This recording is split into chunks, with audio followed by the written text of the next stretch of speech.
Bom, gravando, tá, turma? Então é o seguinte, deixa eu abrir a câmera aqui também, né? Hoje a gente vai falar dos descontos legais, uma vez que a gente já falamos aí do salário, né? Férias, salário. Hoje é a vez dos descontos legais que incidem sobre esse salário do empregado. Bom, como eu já tinha começado a comentar com vocês, os descontos legais são aqueles descontos realizados, né? Primeiro, com permissão da nossa legislação, ou seja, são descontos que já estão previstos pela legislação trabalhista, né? São descontos que já são possíveis, uma vez que a lei por si só já autoriza. E, em um segundo momento, a gente tem também alguns descontos, né? Que, na maioria das vezes, apesar da lei já permitir, né? Eles estão previstos aí nos contratos de trabalho assinado pelo empregado, né, junto ao empregador. Tá, gente? Então, assim, não são descontos autoritários, não são descontos que o empregador vai fazer de forma unilateral. São descontos que existem previsão legal, são descontos que existe, né, a possibilidade e a ciência desse desconto por parte do empregado, tá? Então, vamos lá. Olha só, são legalmente permitidos os seguintes descontos. Em primeiro lugar aí, né, a gente tem as contribuições previdenciárias. A legislação, ela deixou essa questão ela abrange, né, essa questão da contribuição previdenciária, porque que o empregador pode fazer o desconto dessa contribuição. Porque é mais fácil, gente, o governo, né, caso tenha que cobrar, que ele cobre de uma empresa, ok? Ao invés dele atribuir essa atividade, essa contribuição para o empregado, né? Lógico que, como a gente dividiu os trabalhos aí, a gente vai ver que existem, né, possibilidades aí onde o empregado vai fazer o recolhimento, né, o profissional liberal, o autônomo, eles fazem recolhimento diretamente, tá? No caso da contribuição previdenciária, onde existe uma relação de emprego, né, porque a gente está falando de empregado e empregador, e quando a gente fala de empregado e empregador, a gente está falando que essa contribuição previdenciária, ela é de responsabilidade da empresa, tá? Então, esse valor, né, atribuído à contribuição previdenciária, atribuído ao valor que tem que ser recolhido aos cofres públicos, né, é um dever do empregador de recolher, ele pode ser descontado do empregado. Então, assim, todo empregado já sabe, né, que vai ter do seu salário reduzido aí o percentual relativo ao INSS, tá, gente? O segundo desconto legal existente é o imposto de renda. Todo mundo recolhe imposto de renda? Bom, ainda não, né? Não são todos os trabalhadores, não são todos os cidadãos que têm a obrigatoriedade de recolhimento, né, desse imposto de retenção ou empresa reter esse imposto, tá? Somente aqueles que ganham mais de R$ 3.000, mais ou menos, né? Aqueles que ganham mais de 3.000, aí sim a empresa obrigatoriamente tem que reter, né? Tem que segurar aí um percentual, também tem a tabelinha, tem uma escala, né? Do salário do empregado. Então, um percentual desse salário é retido, tá, gente? Mas também é um desconto que a gente sabe que existe previsão legal para ele, né? Bom, mais um desconto legal permitido é o pagamento de prestação alimentícia. Isso, às vezes, é tão comum, né? A própria empresa lá, o Recursos Humanos da empresa, recebe um ofício do juiz, né? requisitando que seja descontado do salário do empregado X%, né, que seja descontado um valor equivalente a um salário mínimo, aí depende, ou 2 salários, né, vai depender muito da decisão do juiz, mas esse valor pago referente à prestação alimentícia, ele pode ser descontado diretamente do salário do empregado, tá? Basta que, na própria ação, o alimentante, né, quem está pedindo alimentos, né, o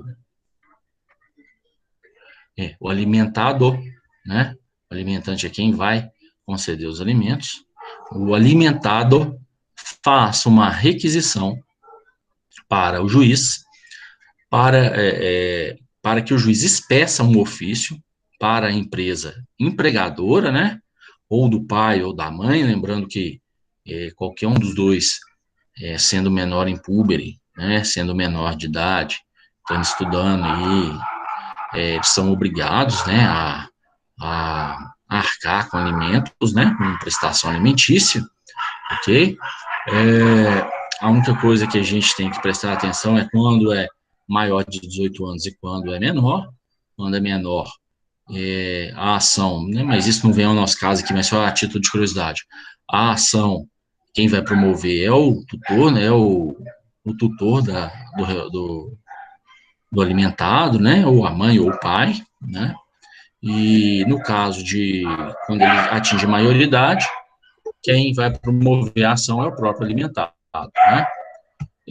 Então é o seguinte, basta que o alimentado solicite ao juiz para que expeça, né, um ofício para a empresa descontar do salário do alimentante um percentual mensal. Bom, pagamento de pena criminal pecuniária. Gente, pena criminal pecuniária funciona da seguinte forma, tá? É aquela aplicação de um regramento onde o criminoso, né, aquele que cometeu um delito, além de ter que pagar ali com alguns dias detido, né, recluso, e aí também é outro caso que não nos compete aqui, né, se seja por regime fechado, semiaberto, regime aberto, não faz diferença, tá? Para nós não vai fazer diferença.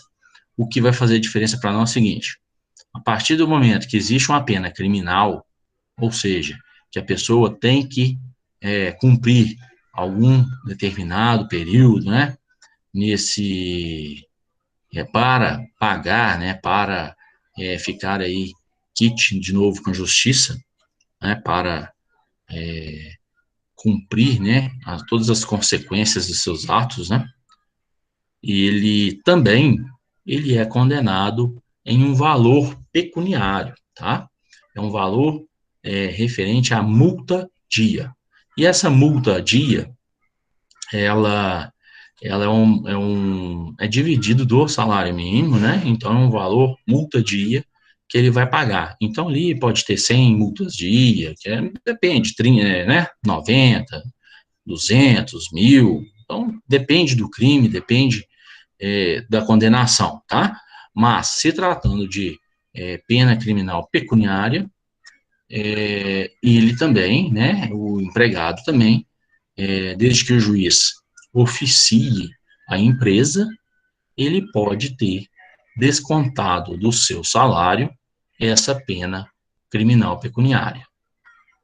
Ô, turma, tranquilo até aqui? Podemos ir?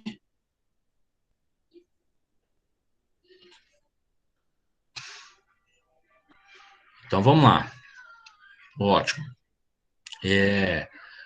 Outro caso também que a gente vai falar é o pagamento de custas judiciais, tá?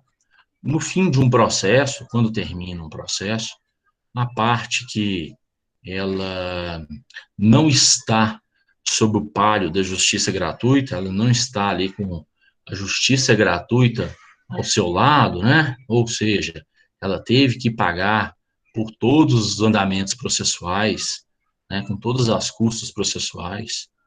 ela pode cobrar da parte perdedora, né? Ou seja, daquela parte que não obteve êxito na demanda, todos os valores, né, gastos com custas processuais, tá, gente? E aí é feito um somatório durante todo esse processo e é cobrado do empregado, tá? Mas vamos lá. Se esse empregado não paga, né, o juiz também pode oficiar a empresa para que realize esse desconto de custas judiciais, tá? Então, também a empresa pode fazer esse desconto, lógico que através de um ofício judicial, né, ela não vai fazer por vontade própria, porque ela também não tem esse direito, tá bom? Um, dois, três, quatro, cinco, seis aqui, né? Seis. Pagamento de prestação do sistema financeiro de habitação, né? Turma, a questão do sistema financeiro de habitação, vocês podem, né? Lógico que, além de haver alguma previsão legal para isso, que é a nossa Lei 5.725 de 71, e algumas alterações subsequentes, o que acontece? Você, quando assina um contrato de financiamento habitacional, né, dependendo do banco, inclusive você pode fazer essa forma de pagamento, né, de descontar no salário ou, né, às vezes abater direto em conta, mas o que a gente precisa frisar aqui é o seguinte: prestação habitacional, ela ainda é permitida desconto no salário do empregado. Lógico que hoje a gente vê as empresas, né, os contratos diferentes, as empresas cobrando quando acontece um atraso, né, eu vejo mais porque eu estou trabalho com isso todos os dias praticamente, então a gente vê as empresas, né, os bancos aí, executando seus contratos, não promovendo esse desconto, né, não faz nem sentido, mas fazendo aí a penhora do bem, tentando bloquear a conta bancária do devedor, né, encaminhando esse bem a leilão. Então, assim, são outros atos. Por que eu estou falando isso? Porque a gente tem que lembrar que nossa legislação é de 1943, né? Então, 1943 para hoje, apesar que muita coisa mudou, né, algumas coisas permanecem um pouquinho assim da mesma forma, mas que se a gente for pensar um pouco sem sentido, né, não faz sentido nenhum essa questão, porque as próprias instituições financeiras, elas não executam essa cobrança dessa forma, né? Mas, de todo jeito, é permitido, né? Da mesma forma que, se a empresa efetuar, né, a compra de um apartamento para o empregado, né, ou participar, a empresa pode, ela tem o direito de fazer esse desconto no próprio salário do empregado, tá? Penhora de bens, mas a gente também não vai falar nessa questão do direito do trabalho, tá? Porque a penhora de bens, se a gente fosse falar, mas vocês não têm, seriam num direito processual trabalhista, né? Que aí a gente fala aí de execução, de cumprimento de sentença, de formas de cumprimento, e aí sim, penhoras de bens, né? Arresto, tem várias modalidades aí para que obrigue o empregador, o empregado, né? Na verdade, quem teve perda aí, quem não obteve êxito no processo, em pagar pelos danos causados, tá? Mas a gente não vai falar de penhora de bens agora, não, tá? E, bom, na turma de vocês, eu acho que a gente nem vai falar, ok? Não sei se a gente vai ter outro direito do trabalho, aí se tiver direito processual ao trabalho, aí sim, nós vamos ver tudo, né? Mas se a gente não tiver, a gente não fala de penhora, tá? Bom, retenção salarial por falta de aviso prévio do empregado que pede demissão. Olha só, essa é uma questão seguinte: quando a gente for tratar do pedido de demissão, do aviso prévio, das cláusulas, né, das formas ensejadoras de extinção do contrato de trabalho, aí nós vamos abordar, né, como que funciona mais especificamente esse fato, né, de retenção salarial do aviso prévio do empregado, tá? Como vamos fazer uma atividade daqui uns dias, né? Não me lembro mais, se é semana que vem. Bom, acho que é semana que vem ou na outra, não sei, né? Valendo mais 5 pontos. Eu vou dar uma explicada aqui mais ou menos, mas a gente vai ver essa questão da retenção com maior profundidade quando a gente falar de rescisão de contrato de trabalho, tá?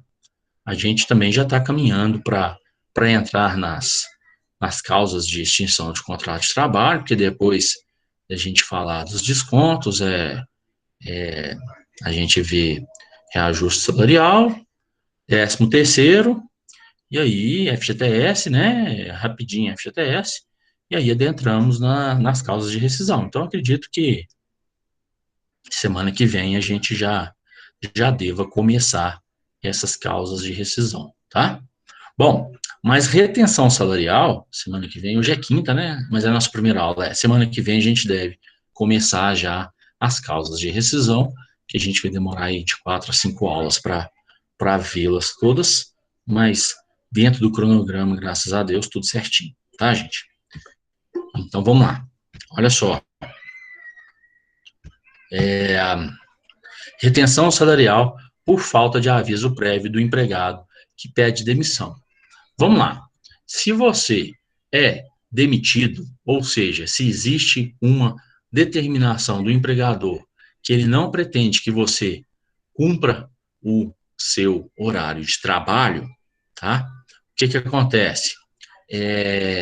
Não cumpre mais, né? Carga horária ali, não vai mais trabalhar, ele tem que te avisar, ele tem que te conceder um aviso, né? E, logicamente, esse aviso, quando a gente for falar de aviso, eu explico também o tempo certinho do aviso. Esse aviso, né, ele tem que ser ali concedido ao do empregador para o empregado, para que ele, né, tenha aí um prazo para, trabalhando ou não, possa, né, tentar arrumar aí um novo emprego, ok? Né? Ele seja recolocado no mercado de trabalho. Bom, então isso acontece quando o empregador demite o empregado. Da mesma forma, isso acontece se o empregado, porque a gente viu que o contrato de trabalho, ele é bilateral. Se o contrato de trabalho é bilateral, ambos podem rescindir esse contrato, né? Ambos podem e têm o direito de não dar continuidade ao contrato de trabalho. E aí, como eu já falei do empregador, que ele é obrigado a notificar, a expedir ali um aviso prévio, um aviso com antecedência, né, que o empregado não mais vai prestar serviço. Da mesma forma, o empregado, ele é obrigado a encaminhar para o empregador, né, um aviso prévio informando que ele também não pretende mais trabalhar. Não na mesma situação, tá, gente? Uma situação, a empresa demite, empresa obrigada a expedir aviso. Outra situação, empregado pede demissão, empregado é obrigado a emitir aviso, ok? Beleza. E aí, quando ele emite esse aviso ele vai poder ser trabalhado ou indenizado, ok? Caso o empregado não faça a emissão desse aviso, né, não informe que ele vai parar de trabalhar, esse salário simplesmente para esse salário referente ao aviso prévio, e depois a gente vai ver quantos dias, quanto tempo, como que funciona, ele pode ser descontado das verbas rescisórias que esse empregado teria direito a receber, tá, gente? Eu já vi casos do empregado sair até devendo para a empresa, ok? Tranquilo aí que a gente já está finalizando. Alguma dúvida até aqui na retenção salarial por falta de aviso? Então eu termino, se tiver dúvida a gente fala no finalzinho, que já falta só mais 10 minutinhos também. Contribuição sindical, né? Uma vez por ano, ela era cobrada, né? Hoje em dia não tem mais essa obrigatoriedade da contribuição sindical, exceto para aqueles sindicatos que conseguiram medida liminar para que continuasse o pagamento da contribuição. O vale transporte, que a gente sabe que é 6% do valor do salário, né? É por isso que é importante fazer os cálculos, porque, por exemplo, às vezes não compensa, porque você vai gastar tão pouco de vale transporte, né, dependendo da localidade da empresa, e o desconto praticamente cobre o que você gastaria. Então, às vezes, nem vale a pena você receber esse vale transporte e também, se você não recebe, não tem que haver o desconto. Mas, recebendo o vale transporte, automaticamente desconto. E, por último aí, a gente tem os danos causados pelo empregado, né, ao patrimônio da empresa. E aí, quando eu digo patrimônio da empresa, eu não estou falando apenas de patrimônio físico, né? A gente vai ver que existem várias formas de causar um dano à empresa, né? Então, não seria só patrimônio físico, tá bom, gente? A gente teria outras modalidades de patrimônio, mas lembrando que é qualquer dano que se cause à empresa, né? Esse dano, ele pode ser cobrado, descontado do empregado. Lembrando que, geralmente, quando se trata de dano, esse dano é informado no contrato de trabalho, tá? Bom, vou fazer uma chamadinha aqui rapidinho, que tem muito tempo que eu não faço. Encerramos por aqui, tá? Ô, Breno, Alguma pergunta? Vamos lá. Pois não, João? por exemplo, quando o empregado, né, ele não quer mais continuar trabalhando na empresa, né, aí você falou que tem que emitir um aviso, né, pedindo desligamento positivo, assim como a empresa faz quando também não está mais interessado nas atividades laborais. Perfeito. Mas nesse caso, a empresa emite esse aviso durante 30 dias, né, que vai trabalhar sobre aviso e tal, e depois desliga o mesmo. Quando o funcionário não está mais interessado, ele também faz essa mesma mão dupla aí, né, da informação de... Mesma coisa. Hum, Mesma coisa. Aí, lógico, né? Vai depender da empresa. Se a empresa quiser que ele cumpra os 30 dias, né? Vamos colocar 30 dias por enquanto, depois quando a gente for falar de aviso, eu vou falar direitinho esse prazo, tá, João? Não quer dizer que vai ser sempre 30 dias, não. Vou explicar. Depois, mais na frente um pouquinho. Mas vamos lá. Se a empresa quiser que ele trabalhe os 30 dias, beleza. Ele vai cumprir o seu aviso trabalhado. Beleza, tranquilo. Se a empresa falar, olha, não precisa de você trabalhar, ela também não pode reter, ok? Ou seja, é como se fosse um aviso prévio indenizado. Deu para entender? ok, tranquilo. Tanto a empresa pode emitir esse aviso, quanto ele mesmo pode solicitar esse aviso, que ele quer se Perfeito, desligar da empresa, ok. perfeito. Tá? Respondendo a nossa colega aqui, Nayara, e quando não se tem a intenção de causar o dano. Nayara, claro, a empresa tem que ter o bom senso aí. Se houve a intenção, uma coisa é você entrar na empresa que você trabalha, num ataque de fúria, você pega lá o computador, mesa, joga pela janela, né, do 28º andar, cai, quebra tudo, né, existe o dano ali, iminente, você com a intenção de causar esse dano. Agora, caso que acidente, lógico que a empresa ela pode até querer te cobrar, mas se você depois legalmente provar que foi um acidente, provavelmente ela vai ter que te restituir, tá? Mas, gente, mais alguma? Mais uma, Breno. Pois não? Ô, Breno, por exemplo, quando o funcionário quer se desligar da empresa, beleza? Ele chega para a empresa e comunica. Só que a empresa fica fazendo aquele jogo, levando, né, não se desliga ele dentro de um prazo aí de 30 dias, né, como, né, o de praxe aí. Aí fica levando, empurrando e tal. O que cabe a ele aí, por exemplo, que, por exemplo, ele não está se sentindo bem, entendeu? Ele não quer mais aquilo. Enfim, não está mais a fim de continuar. E a empresa não faz esse desligamento, fica esperando que ele peça conta, né, que ela não quer ter gasto para desligar ele. O que cabe a ele fazer quando ela fica levando isso, prolongando isso e não desliga ele assim que ele foi e comunicou que queria sair? Ô, João, se ele comunicou que quer sair, né, ele vai cumprir o aviso, porque ele está dando um aviso prévio, ele vai cumprir o aviso e para de trabalhar, porque ele já comunicou, ok?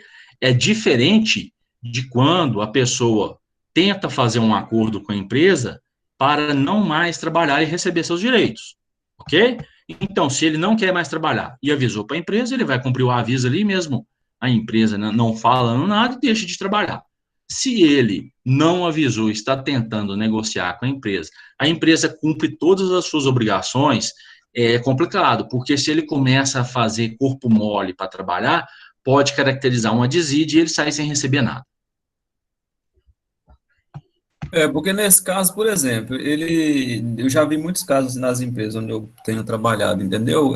O funcionário não quer mais continuar na empresa e já avisa, né, para a gestão que não pretende mais continuar.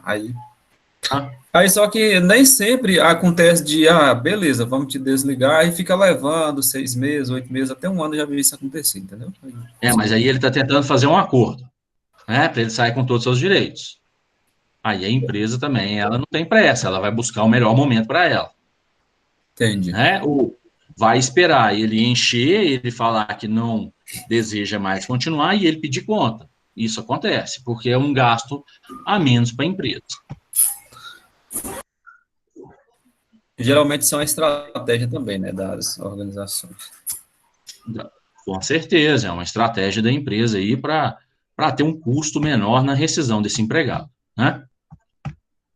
Gente, então vamos parar por aqui. Se tem mais alguma pergunta, eu respondo.